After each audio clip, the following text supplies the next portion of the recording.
11 ka individual nga gisuspetsahang nanulis ni adtong Hunyo 15, 2016 na dakpan sa Lantawan, Basilan ni adtong Domingo, Setyembre 18.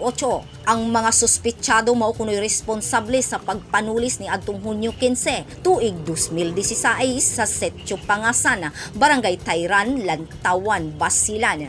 Giila sa kapulisan ang mga suspect nga sila si Sari Tandi Alam, Jalil Tandi Alam, Yasser Moharal Alam, Yakub Muhammad Alam, Atim Ladja Alani, Abdulhan Ladja Alani, Al Ladja Alani, Nasser Alama Jaafar, Sunnyboy Alam, Arasad Omar Mukadam og si Cesar Ladja Pulalon. Dugay nang gipangita sa mga otoridad ang mga sospetsyado nga nagatubang og kasong robbery in band. Ang mga dinakpan armado og tag-as nga kalibreng armas ug giingong misulod sa balay ug dapit sa ilang biktima ni adtong Hunyo 15, tuig 2016 ug nanulis. Mukabat sa 1,350,000 pesos ang kantidad sa salapi ug mga kabtangang gibanlas sa mga sospek.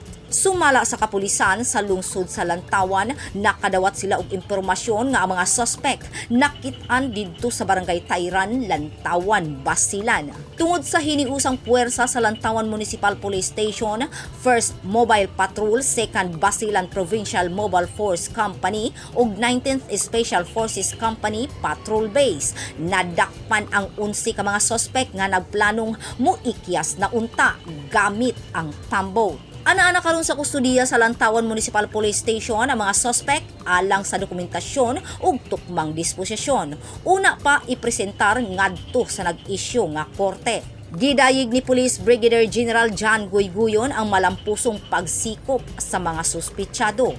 Nagpasalamat usab kini sa kooperasyon sa katawhan sa paghatag og mga impormasyon aron madakpan ang mga suspects. Giawhag sa otoridad ang publiko nga padayon nga suportahan ang mga operasyon sa PNP batok sa mga wanted nga mga tao sa rehiyon sa Bangsamoro.